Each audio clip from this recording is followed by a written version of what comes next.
large crowds tonight. Yeah. Look relatively peaceful. Time will tell. The rowdy section. Mm-hmm. Yeah. They're kind of smug. They're acting kind of smug. They're, don't say hello to anybody when you walk in. You'd be last. Okay. Thank you. To put our attorney in the Coors corner. There you go.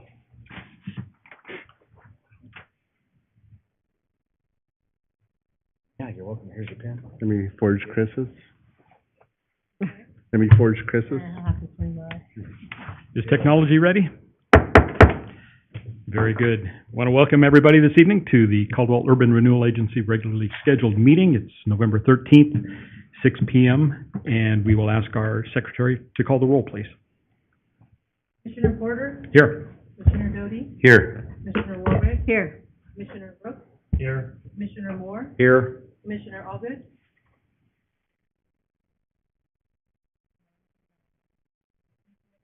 Here. Very good. We will catch up with Mr. Allgood a little further down the line. As is our custom, is there a conflict of interest among any of the items on the agenda this evening with any of the commissioners? Seeing none, we will move on to public comments. Are there any members of the public that would like to address the commission on items not listed on the agenda this evening? Very good. Brings us to the consent calendar. Do we have a motion as to its disposition?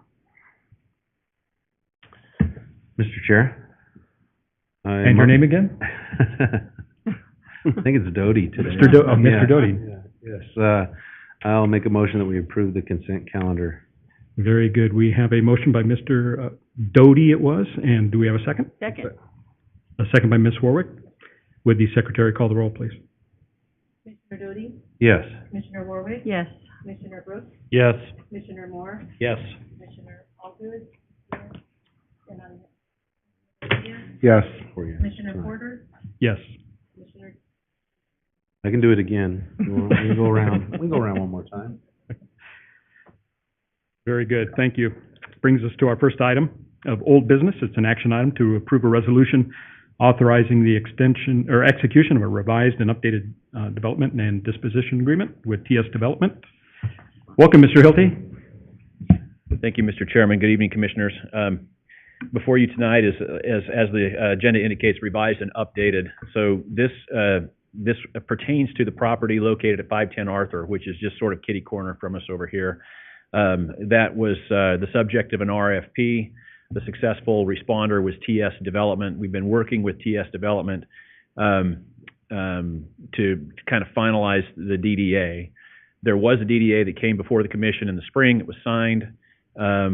And then we realized that what was lacking there was a legal description for the Arthur Street vacation. And so as you'll recall, there was a portion of Arthur Street that was to be vacated that's basically adjacent to the underlying property known as 510 Arthur. When TS Development came in, they brought with them a concept to further develop Arthur Street down towards 6th. And they were right. That portion was not in the DDA, and they said, "Well, look, let's just get that done, and then we'll sign the DDA when that's complete." That proved to be a challenge, and partially because it involves not just the agency but the city. The city is the one that would have to vacate Arthur Street. There wasn't necessarily a problem with that, but there were some utilities there that needed to be reviewed and gathered to make sure that we understood what was going to be necessary there. And then primarily that there was concern expressed by the mayor for the church that's there on the corner. Please approach the church and talk to them about what they would like to see. And then there was a discussion through the summer, and I think even into the fall, about the possibility of buying that church, incorporating it into the overall project. If that doesn't happen, do they have concerns about vacating right away in front of the church? The answer to that was yes. They'd like to have, some access there on Arthur, and that led, of course, to some design issues about how that would be accommodated. The design issues were critical because that bore ultimately on what would be the precise legal description that would be included in the DDA. That we believe is now all resolved. And so tonight, what is proposed is essentially a new DDA. And I'll do what I've done in the past, is go over the high points on that with you, try to answer any questions you have about the contract, and then ultimately seek approval for the chairman to execute that and to move forward. So the project begins on pages 52 and 53 of your packet. And if you could pull that up, this is really the definition of the project. This has not changed, not changed in substance. We have language regarding the piazza, which is the portion of Arthur Street that would be essentially an extension of the plaza. And that it's obviously disconnected from the plaza, but the same concept, the same types of features would be there. If you could scroll down just a little bit on that language to the bottom of this page. And you'll see there, keep going.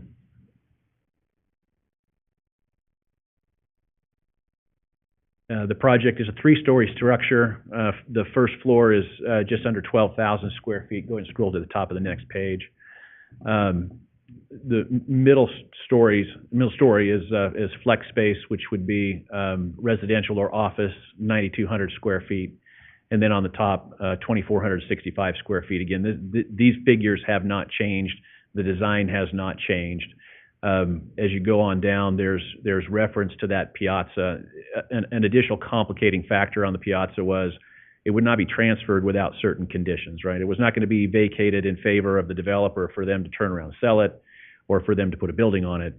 It was going to need to be restricted to their open space. So we've worked on those conditions.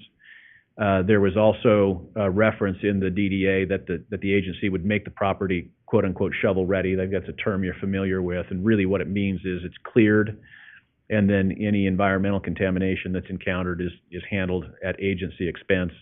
That goes back to the original RFP, but did not extend to the piazza, which was really a developer proposal to come forward. So the agency has a budget for this, and we will work with them on, what we can. But ultimately, the portion of Arthur Street that was in the original RFP, we will make shovel ready, along with the rest of the property. That logically is going to happen all at the same time, presumably with their contractor. So we will work through that. But those were additional details that needed to be worked out. Let's see, that's the project. If you'd go down to page 93 on the packet. These are going to be, and this series of pages, 93 through 102, you can go ahead and skip down, kind of scroll through those slowly. This is the development concept for the property. Again, this was in the original proposal in response to the RFP, and these design features also have not changed. Go ahead and scroll on down. This is appended as attachment 3, and the DDA provides that the development must proceed consistent with attachment 3. These are not, of course, final design plans, but the final design plans will have to capture this sort of flavor, and that is not something that the developer has sought relief from. Let's hold it right there for a second. That one depicts the plaza area. And so you'll see the existing church to the left, and this is the open space that, again, there are conditions that go along with that we'll get into, but that would be a portion of the vacated Arthur Street and then developed at the developer expense into some sort of open space, pedestrian-friendly, amenable to special events, similar to the plaza. If you'd go to page 85.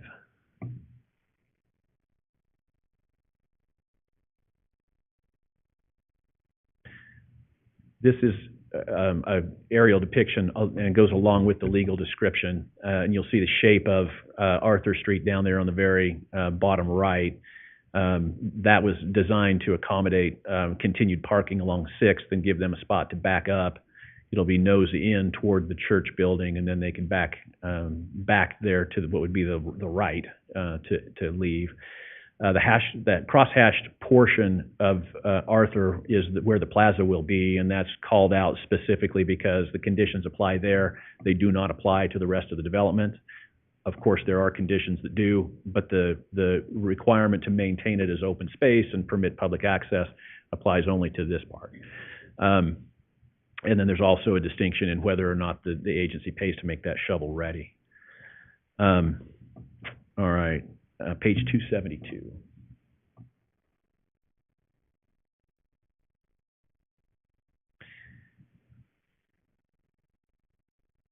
Scroll up. That is not. There we go. I'm looking for attachment 9. Go ahead and scroll up some more.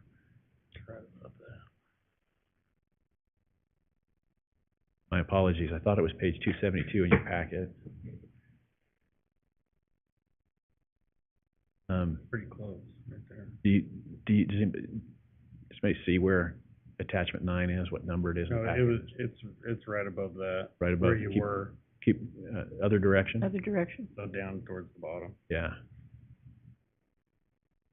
Should be above that.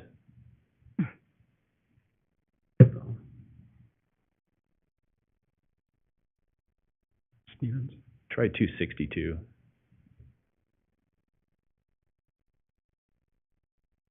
Okay, it's below this, so scroll down. 265. One more. 265. There we go. These are the conditions. Now, again, this is going to be, it's contractual in the DDA.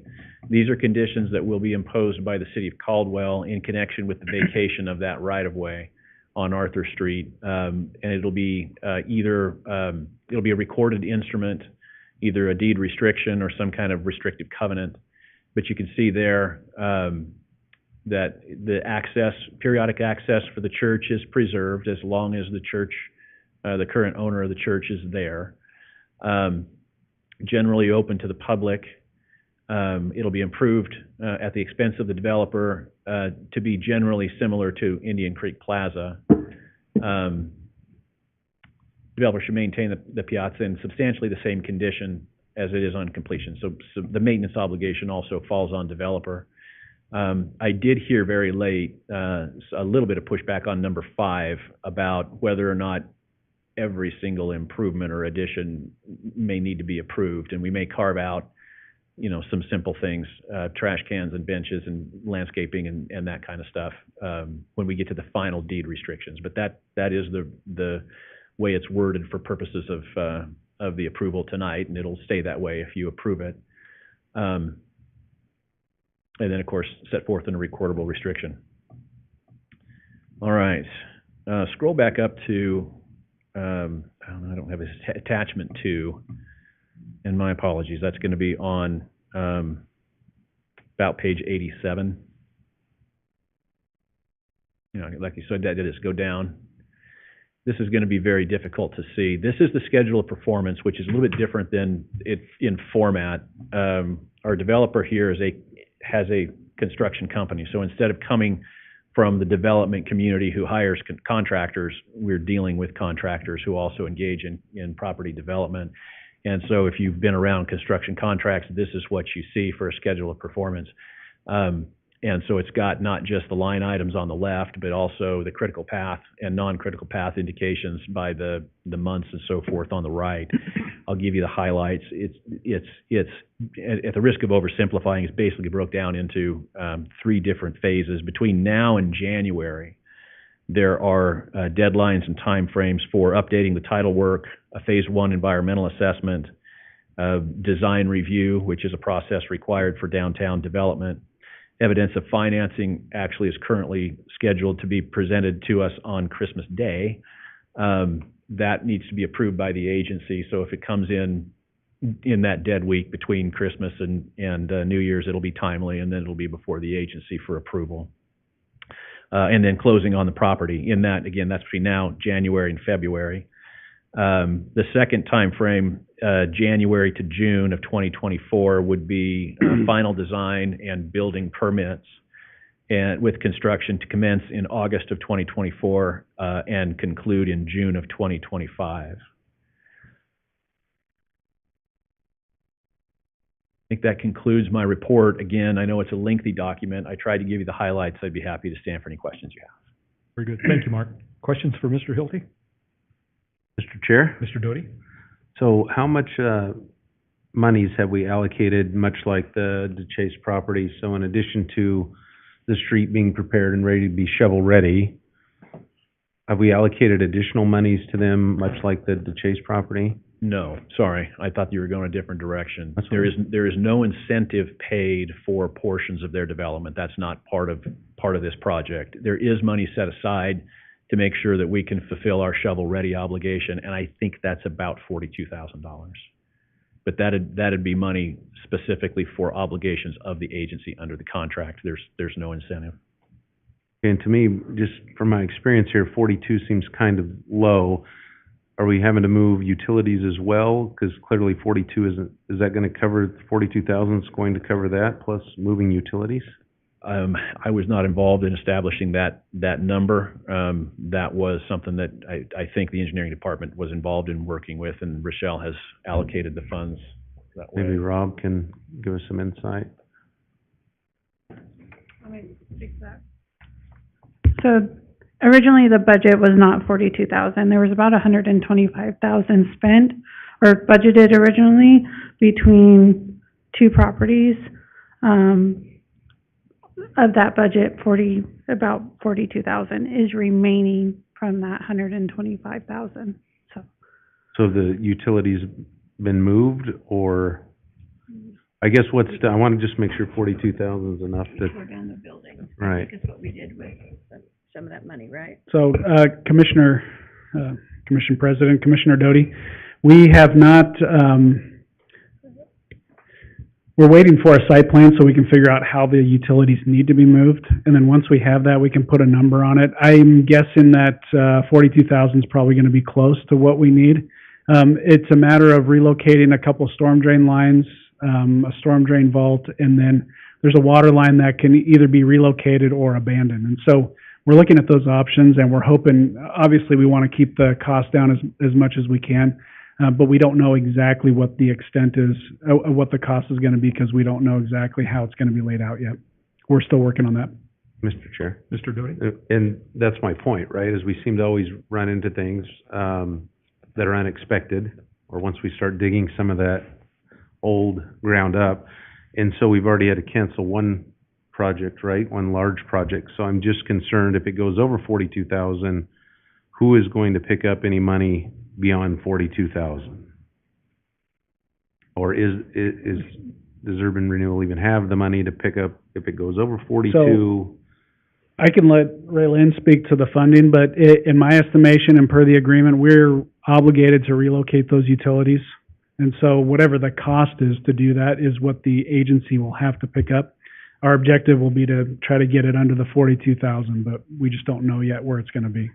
So Raylyn, if we go over 42,000, if we go over 42,000, sure, then we would reallocate. We would need to reallocate from other project budgets, is what we would need to do.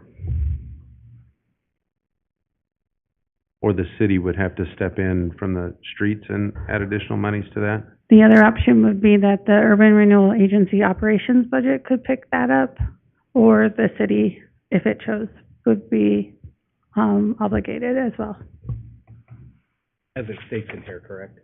Isn't that what you pointed that out, Marshall pointed that out. Either or can finance that, come up with that, right? That additional amount of money.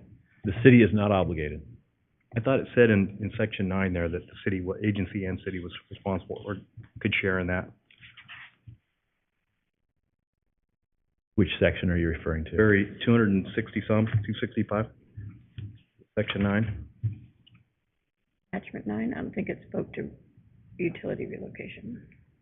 These were the conditions on the transfer of that additional piazza portion. Yeah, of the number 6th Street 5, right-of-way. alterations or improvements shall be approved by agency or the city of Caldwell. Yeah, sure, and that is, what is intended to be conveyed there is that once this plaza area is complete, what we're calling the piazza, if they want to change anything, it would have to be approved by the agency. and I included the city of Caldwell because this will at some Okay. point not be in a project area. All right. But the city will still have an interest in it, and the city will be the one that imposes those conditions to begin with as part of the vacation. Thank you for clarifying that. Mr. Chair, just one more. Mr. Doyle, sure. And then, again, based on experience, if they're unable to complete this project, or they get halfway done with it and just come back and say, we're not doing it, what is written in this contract differently than the other position we're in with another developer to be absolute on what's going to happen if you do not do what you say you're going to do? The one thing that is different about this, that bears on remedies, is it is not a phased project. Everything is going to be done in one phase. There is no limitation on the remedies available to the agency. There are some unusual remedies available to the agency that are called out, but those are not limitations. So if we get to that point, there's going to be a breach contract, and then there will be a slate of different remedies that we'll have to consider, including taking the property back. If they have invested in significant improvements, then the agency will have to consider whether or not that's something they need to purchase, or can purchase, or find another developer to complete it. There is, in the contract, a specific performance remedy, meaning finish what you said you would do. And barring that, we'd have contract damages, which would be the typical remedy for a breach contract. Right, and so just to follow up, so as we know, taking the property back is sometimes tougher than just having it on paper. And I guess what I'm getting at, without giving too much away, is just that we have that worded so that they understand that that is an option, that they would need to give if they decide not to build it, we move all the utilities and we do everything, and then they just come in 3 or 4 months. I'm not trying to be negative, I'm just trying to be careful. Understood. Is it clear that that's, I think you know where I'm trying to I go do. with that, The complication arises if they have started construction. And that's going to be more difficult for everybody. The bank won't lend on it if we say, you have to forfeit this if you don't complete it. We get whatever it is that's in the ground, right? So we have this workaround where, and again, the remedy there makes more sense if the agency can find a developer that was willing to come in and pay that to finish the project. It may or may not be a workable remedy. It just depends on what the circumstances are at the time. But I guess the point out, it is not an exclusive remedy, right? So if that proves to be unworkable, there is still the ability to pursue general contract breach. Yeah. Thank you, Mr. Chair. Sure. Any other questions? Mr. Chairman, I have a Mr. Moore? question. Sure. So has there been an environmental study completed on this property, on this soil? Do you remember how that done? I don't know of any, but we will. I don't think that it's been done yet, and I think the problem was we were looking at what portion of Arthur needed to be included in that review, but it is still slated in the schedule of performance for being completed. Can you go back to slide 85? Yeah. We go back to that, please. That aerial view. So the project itself is highlighted in yellow, correct? Over here to the left? No, I would say the descriptions now for that are inclusive in the project would be the bare lot, Yeah. the roadway adjacent that is not crosshatched, and the roadway to the southeast that is crosshatched. All of that is where the project is going to be built.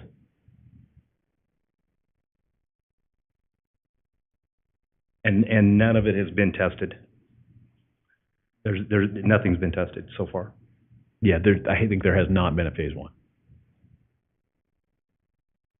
When would that be tested?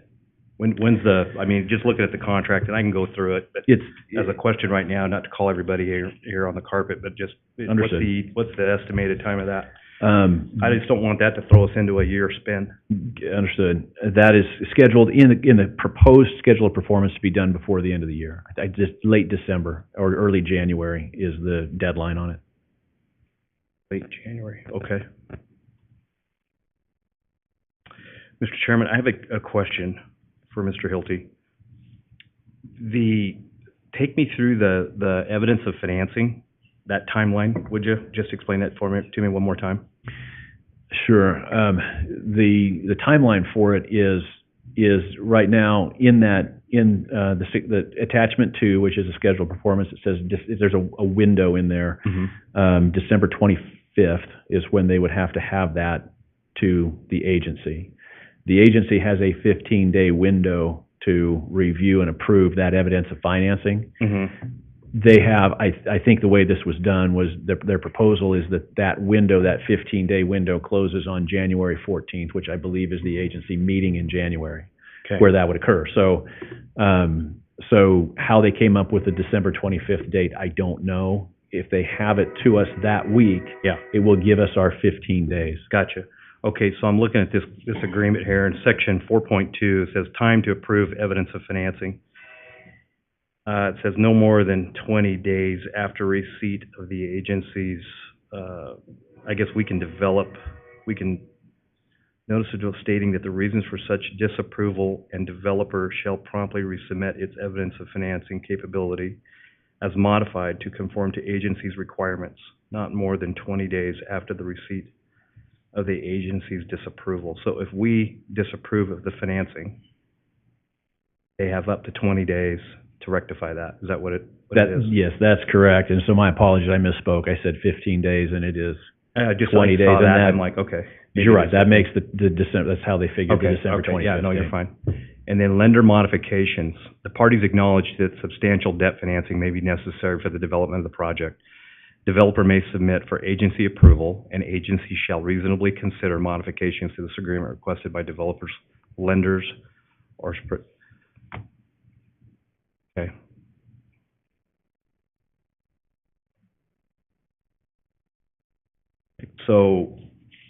okay. So just wait for that. My last question is this. Communication on the project itself. What would you say would be a reasonable time for the developer to, if we say right now we'd like an update on the next URA meeting of January 2024. Is that something that we can start doing? Yes, it is. And so we've had a conversation about that directly. Yeah. And your point's well taken. The agreement accommodates or requires them to provide updates sort of whenever requested. And so my thought on that is, it's one thing. I mean, we should be able to get an email periodically that could be made part of your packet. Here is the update on the TS development site. Yeah. And that I don't think is going to be burdensome if it's done every month. They're going to be tracking the project as they go forward. There will be probably significant milestones once construction starts, where we would want to have them come and show us pictures and give us an update here. But the requirement of the DDA is that they be responsive to our requests for updates, and that is not just something that applies to the meetings. If the staff feels like we need to go on site to see something, they have to accommodate us on site with, of course, reasonable notice and safety issues and those types of things. Gotcha. So I think the agreement is plenty robust to address that, and your comments about the need probably for some more of that are well received. Yeah. So just as a hypothetical, if I'm here in January and we get an update and I don't think that it's clear, I can say, okay, at this time, this is what I would like to see or like to know more about, say in February. I could do that, so that we kind of walk this thing through and I have a better understanding myself, not speaking for anybody else, but so I have a better understanding of what's going to happen at the end of this project and how it's all going to come together. Yes. I'd be okay to do that? Absolutely. Okay. That's my last question. Thank you. Any other questions for Mr. Hilty? Mr. Allgood, are you on the line? Yes, sir, I am. Any questions? And I do have a question. Very good. It's a little different than what's been going on, but it kind of follows Commissioner Doty's questioning. Mark, on the alleyway that the businesses off of Blaine use to feed into the back of their business, what's our responsibility there, and are we covered there? Yes, the alley is not included in the legal description. And so we will work with them. There was a request for them to accommodate a modest increase of the alleyway in their final design as they move forward. It's been mentioned that their team thought that was probably something that they could do, but the bottom line is the alley's not included in their project, and so it remains available as is to the owners on the other side of the block. And just kind of follow up to that, and Mr. McDonald, if that alleyway did need some type of improvement, that would fall on the city, correct?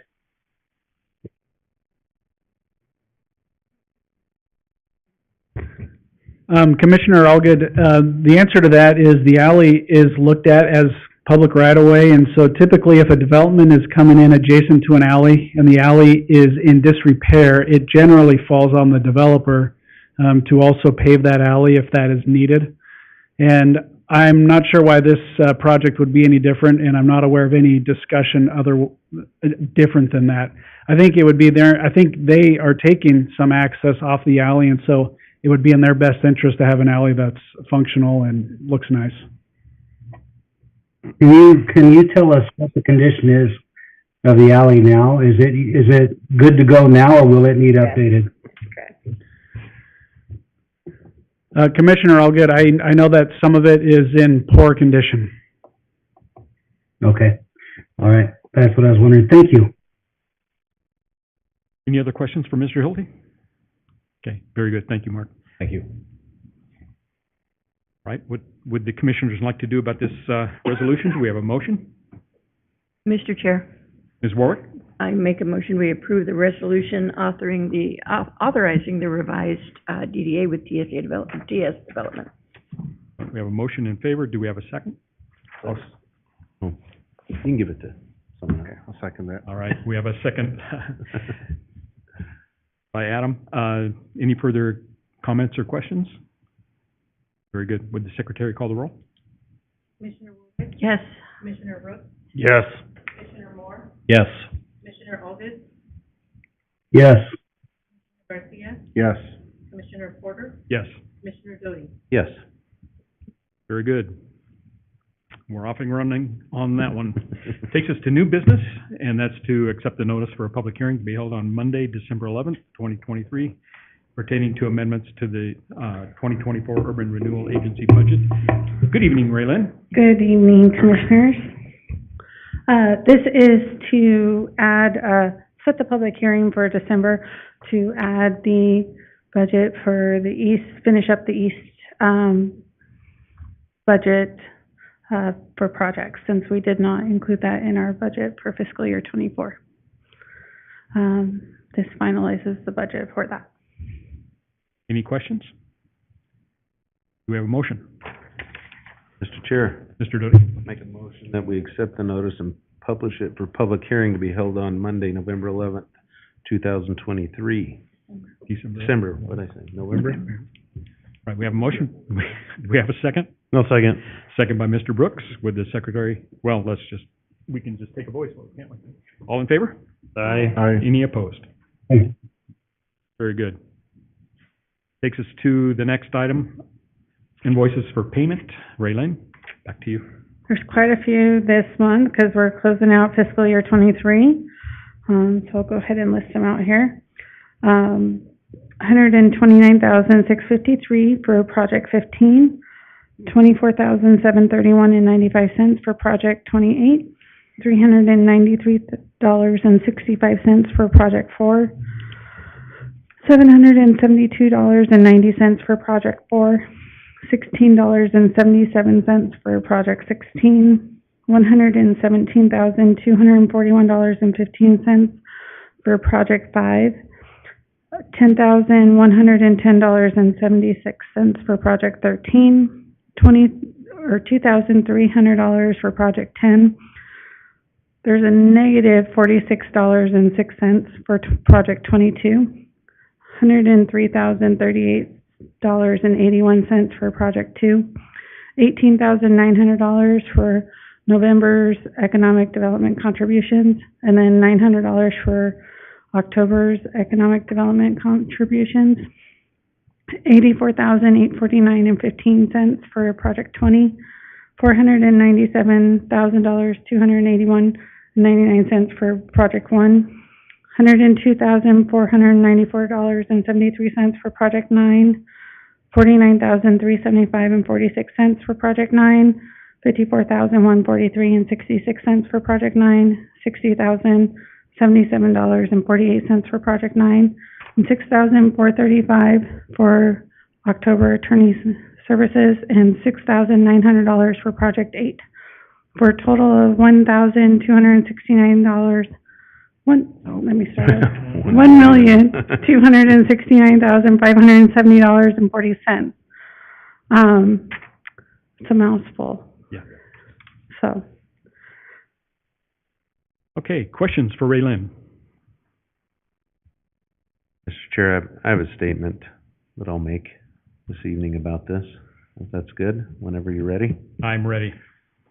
So I think, as we've publicly heard me state before, I'm not very happy with the Chase and what's happening there on the Chase property. We have to do better in the future of how we're gonna hold people accountable, and I think that's where you're hearing, I want to call him Dave, but Commissioner Moore's questions about how we're gonna hold these people more accountable. My frustration is they've gone through almost all of the money. They spoke that they were not going to put in a hotel, and now they seem to be backing off of that. Again, just my perception.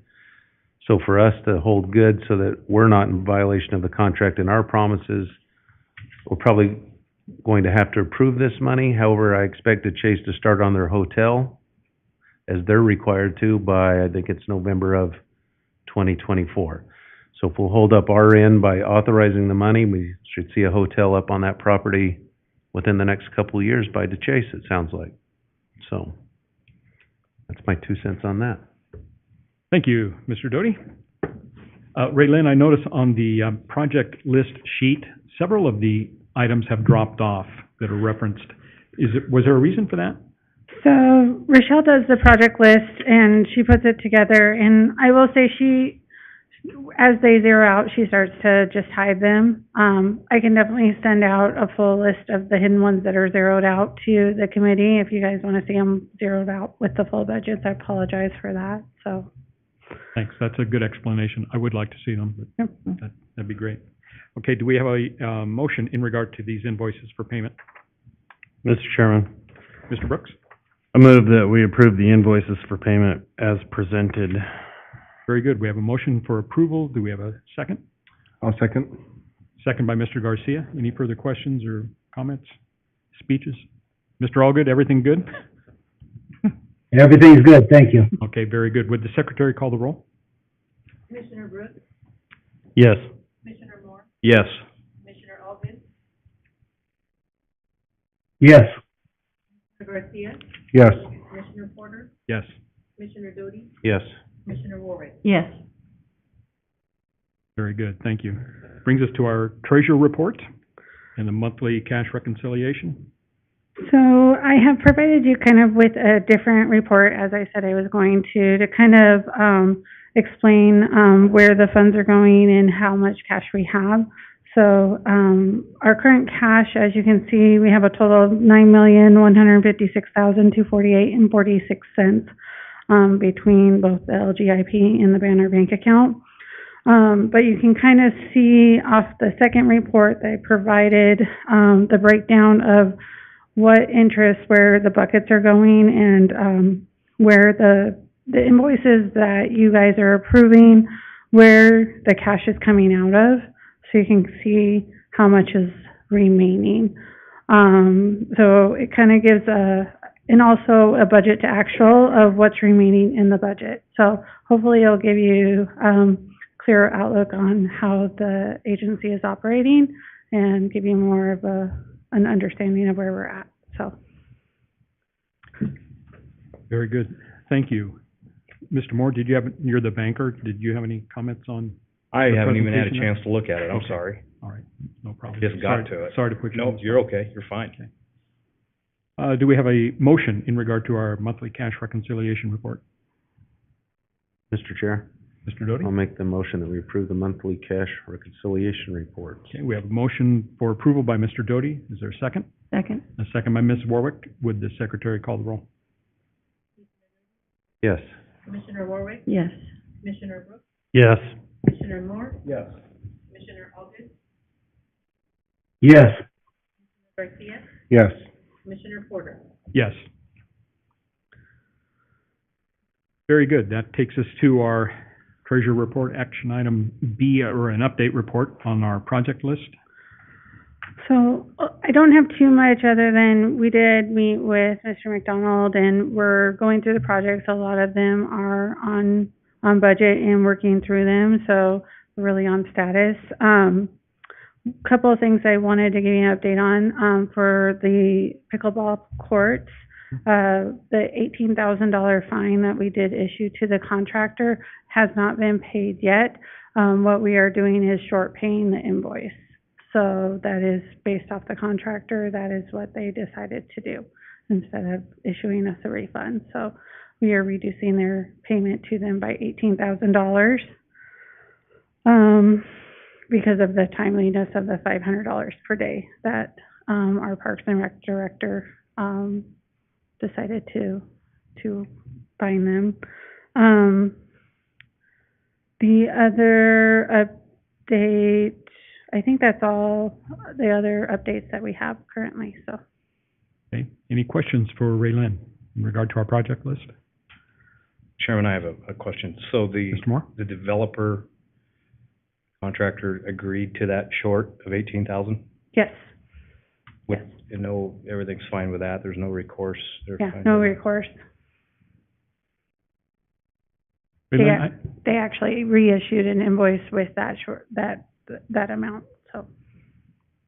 Raylene, I have a question. Among the office or anecdotally, is there any report on how those pickleball courts are being used? Are they full up, or is it spotty, or? I know we're in a shoulder season, so. I have not heard that, but I have not been in contact with our Parks and Rec director. Rob, I haven't heard anything negative, no. Yeah, so. Okay. I've been down there about 5 times and it's packed. Great. Good. Seems like every time I go back down there, the complaints or the issues kind of resolve themselves, so Very good. everything that I've kind of looked at. Thanks for the report. Brings us to our economic development report. Mr. Jenkins? Chairman, Commissioners, good evening. Thank you for your time in advance. Just update you as I typically do on miscellaneous updates. So North Ranch, that area along Highway 2026 and Speed Parkway, 114 acres, is just about 100% spoken for, which is terrific. And it took a very brief amount of time for that to occur. That area is continuing to develop. The latest project seeking approval is AT Industrial. They're looking to do a twin building. It's 305,000 square feet, and it's industrial. So they're looking to submit here soon. Project Seahawk, they're working diligently to provide workforce housing to the community. This has become a prevalent economic development issue nationwide with workforce housing. Trying to keep our employees here in the community has been a challenge over time as prices have increased in the valley. So this project specifically is considering multiple sites. They have a primary focus on a property along I-84. And just a side note, a lot of Caldwell is located in the census tract. So it's attractive for some of these workforce housing projects, which certainly helps our efforts to add more inventory to the area.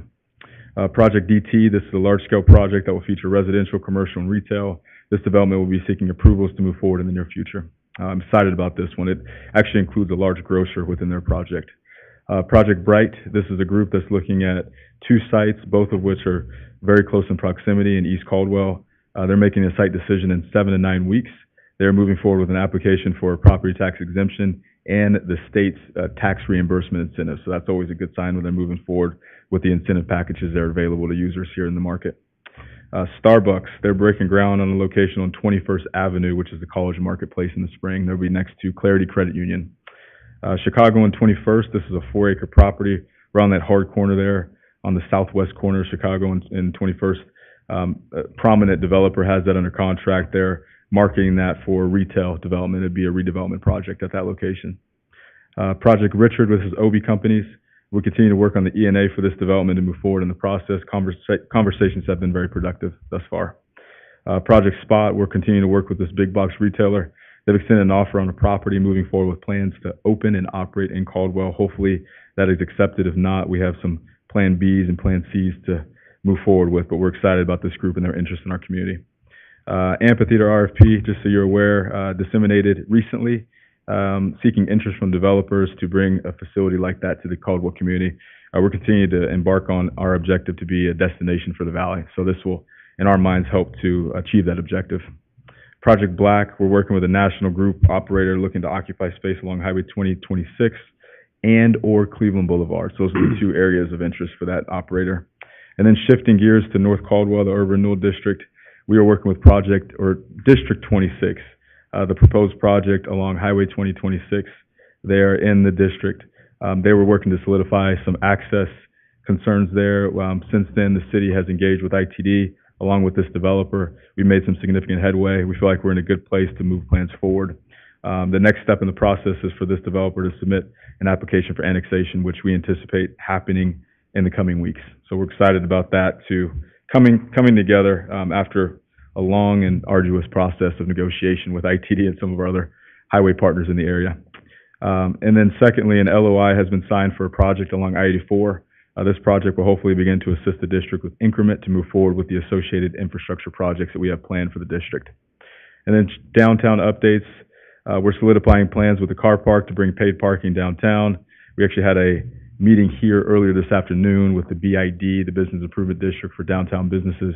They're able to answer questions or ask questions of the car park about the paid parking program that's looking to be launched in the near future. Productive meeting. We had strong attendance and some good conversations, good dialogue. And then Tillion is nearing completion and will open very soon. Looks like in about a week or so. They removed some fencing on the project just recently. They've received commitments for about 18 to 20% of their building on the residential side. And then we have on the commercial side, the retail that they have on the first floor, which is 7,900 square feet.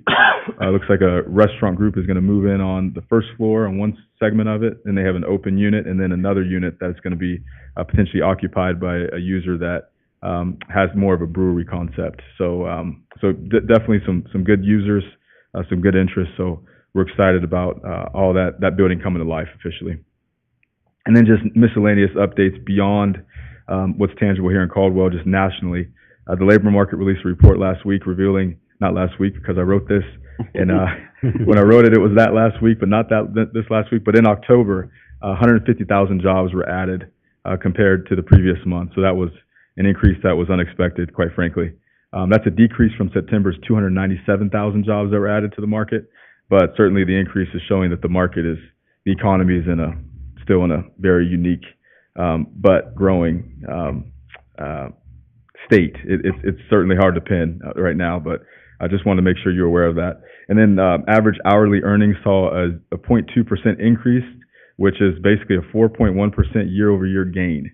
So again, seeing that uptick in hourly earnings was a positive sign for the economy, especially from the workforce side. And it's also to note here that 4.1% year-over-year gain is higher than inflation, which is now at 3.7%. So also want to throw out that the East Caldwell Urban Renewal District, just so you all know, holistically was created in 1998. You all aware of that? We sunset recently. It had a value of $204 million in 2006. And then in 2022, the value increased to about $1.6 billion. So pretty amazing to see that increase, pretty staggering. And Caldwell has been a shining star, I think, for the valley and for the state of Idaho as it relates to urban renewal. And North Ranch is currently valued about $180 million so far, and they are not even finished yet. So we're excited to see all of that materialize. And then lastly, Sky Ranch has a rough value of about $500 million. So if you take in the 2.5 million square feet of industrial warehouse space that's currently operating within Sky Ranch, and then you take a rough estimate of $200 per square foot, you get to that benchmark number there for the investments. And we've done a little bit empirically to add all those totals up, and we're very, very pleased with those numbers. So Tillion being valued, at the value that it is downtown is definitely just a snippet in the success that this district has had holistically. So just want to make sure you are aware of those details. Happy to answer any questions you might have. Thank you, Stephen. Questions for Mr. Jenkins? I don't. Thank you for those additional updates. I like those. Stephen, has Tillion said anything about an open house or a ribbon cutting or anything like that? Yes, Chairman. We talked about just planning for that. I know they have walkthrough, kind of open house. It's not anything official, but just to allow the community to come through. I believe that's set for this Friday. So I'll make sure you all are aware of when those events occur. I know some of you have been there, but for others that haven't seen it, it's a great project for downtown. We're excited about it opening and really excited about the investment that they made in the downtown core. Very good. Thank you, Stephen. Great. Thank you. Good job. Takes us to our downtown activity report from Ophelia.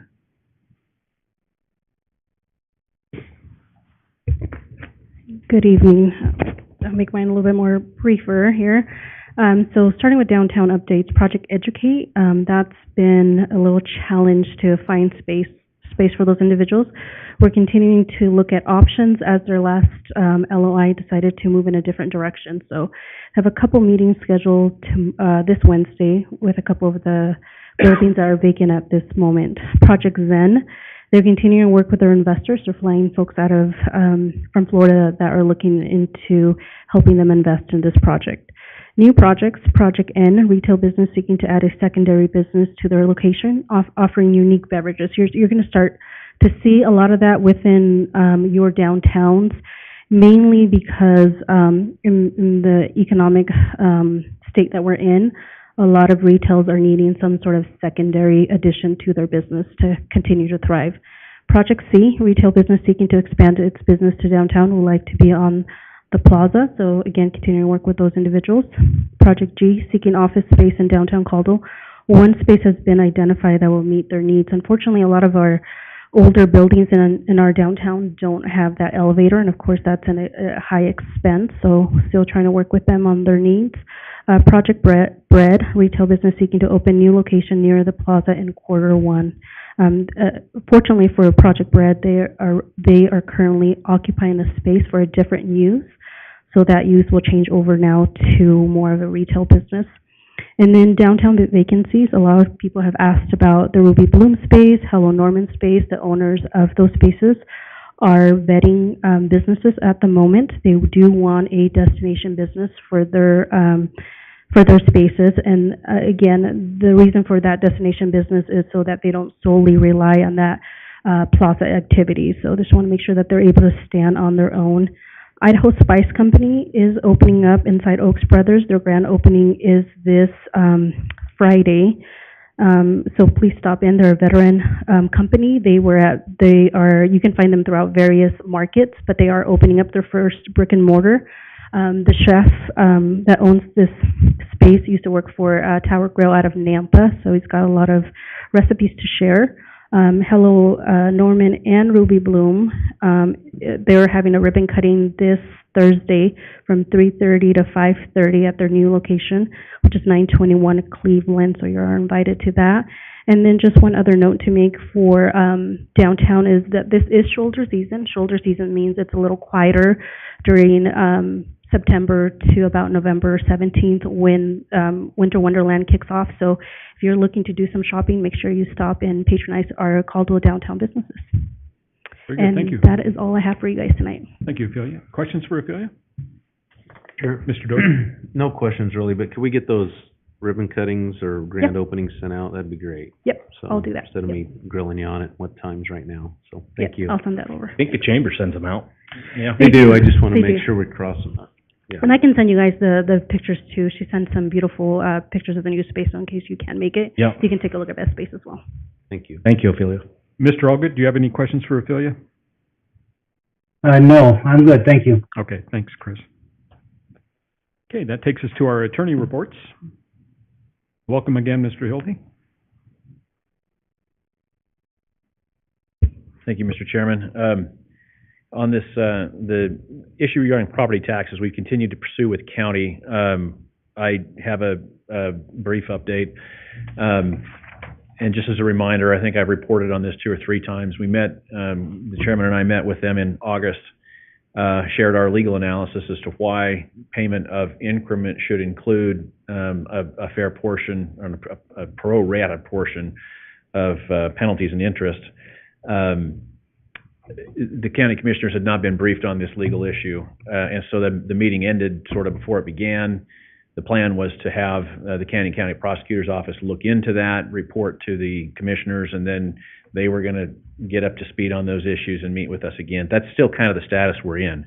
I emailed my counterpart in the prosecutor's office on November 3rd. I got a response. I think, Jim, you were copied on that. Some confusion about what direction we were actually heading. I said, look, here's what we had talked about in August and kind of outlined our expectation. And so, and I haven't heard anything since the 3rd. So, it's probably time for a phone call over there and just say, look, where is this? And see if we can't move, back in that direction. When we were there and Commissioner Brooks was there with his county commissioner hat on, seemed well received. I mean, it was not a hostile environment. I don't have no indication from the county commissioners there was any intent to delay this. I don't have any indication that that's changed. Maybe it's not a priority. But I'll give Zach Wesley over there a call this week and just see if I can get some more intel on that. We continue to pursue it. Sure, Mr. Brooks. I'll just say for the committee, that's the appropriate place to make the phone call.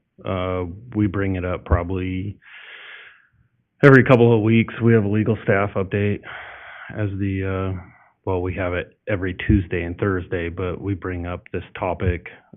Legal is inundated with other county stuff as well, but Mr. Wesley is the individual to make the phone call to. I think it's quite possibly on the docket to be discussed in the morning as well, so it might be timely for a phone call. Yeah, Commissioner Brooks, thank you. It was never my intent to call you out, and when you're here, you're wearing your Urban Renewal Commissioner hat. So I appreciate that. I will talk to Zach, and I don't mind though. Yeah, it's helpful. So thank you for that. Yeah, thank you. So the Cooper Project, RRC is the name of the company. This is over on the corner of Blaine and Kimball. That project has been delayed. There's been communication with the developer, and they've remained in communication. And so this isn't one where they've gone radio silent. TJ Franz in the engineering department has been the point person on that. And Rob, I'll probably invite you up to weigh in on this. I asked TJ where this was at, and he sent me an email. And so you probably have questions that I can't answer, but what he told me was, as they excavated down, they found very significant building footings down deep, and that the water was infiltrating. And as I understand it, a decision needs to be made about how to get those footings removed to go forward with planned construction. The footings are holding back. The engineering concern is the footings on the creek side are holding the creek back. Footings on the alley side are holding up utility lines. There's multiple utility lines in there. So it's a little bit tricky to get that project to the point where it can be built on. And during the process, the city needed to reach out to a geotech firm. There was some difficulty in finding a geotech firm to get a timely report. So that's what I understand. Rob, I don't know if you have anything to add or if I said that right. No, we're planning to meet with them. Okay. Questions for Mr. Hilty? I will keep this on my report, so we'll update you again. But from your perspective, the developers not dragging their feet; they're just looking for answers. Yeah, my understanding, and this comes from Stephen and TJ and Rob, that they're looking for answers. They're not that they've been responsive and in communication. Yeah. Okay. Very good. Chris, any questions, Chris? Yes. Mark, can you just give us a brief update on the Aztec Development Corner? Do we own that now? Where are we at on that? Sure. That DDA has been terminated, and so the agency, that property was never transferred to Aztec. It remains in the ownership of the agency. Now, again, as you'll recall, Aztec Development purchased an adjoining portion of that property that the agency never owned. So he, of course, continues to own that, and the agency owns the rest of the property. The DDA has been terminated. So from my perspective, the future of that likely is another RFP when at the time when there is a new project area, including the downtown. So, in your legal opinion, will that be held by the URA or will that transfer to the city? I think it's got to transfer to the city as a part of closing out the current project area. Now, the city, of course, has the authority to transfer it back to the agency, and that is, in fact, how the agency came to own it. It was transferred from the city in about 2015, somewhere in there, to the agency for the purpose of being the subject of an RFP. So I think that my understanding of and Mr. Waterman's worked more than I have on the closeout details, but I think the assets have to be divested. That property would go to the city. There is ongoing discussion about a new area for downtown, as you're all aware. Certainly, I think staff would at least recommend a plan that proposed, dealing with that property in the same way and looking for a new redeveloper. Okay, and kind of where I'm going with that all is, if the city's going to get it, I'd like to do something with it in the interim, so it's not just a bare piece of dirt sitting there. But anyway, that's where I was going. Thank you. Yep, makes sense. That makes sense. Thank you, Chris. Thank you, Mark. Thank you.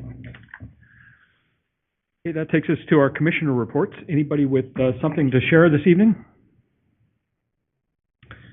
Mr. Chair? Mr. Allgood?